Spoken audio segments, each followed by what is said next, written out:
সভাপতি এবং প্রাক্তন রুগ্ন উপজেলা ছাত্র দলের আহ্বায়ক ছিলেন তিনি।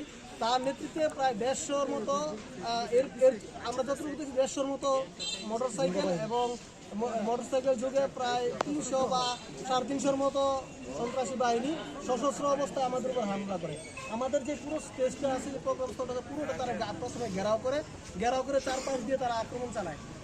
আমাদের প্যান্ডেলকে পুরোটা কন্ট্রোল করে দেয়, আমাদের নেতাকর্মীদের উপর সশস্ত্র হামলা চালায়, আমাদের ফারাবিকে আহত করে, আমাদের আরও কয়েকজনকে আহত করে এবং শহীদুল্লাহ খান সহ আমাদের বেশ কয়েকজনকে তারা আহত করে এবং আমাদের স্টেজকে পুরোটাই ভণ্ডুল করে দেয়। এর আগে জানেন যে গতকালকে রাত্রেও তারা আমাদের এই স্টেজের উপর 2 দফায় হামলা করেছে এবং আমাদের হুমকি ধমকি দিয়েছে।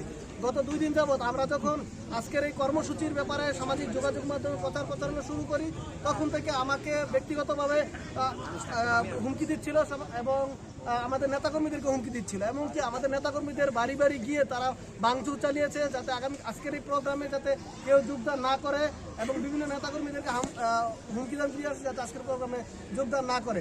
তারপরও আমরা প্রতিজ্ঞাবদ্ধ ছিলাম যে একটা সহ অবস্থানের রাজনীতি প্রতিষ্ঠা হবে এবং এই সহ অবস্থানের রাজনীতির মাধ্যমে আজকের প্রোগ্রামটা আমরা সম্পূর্ণ করব।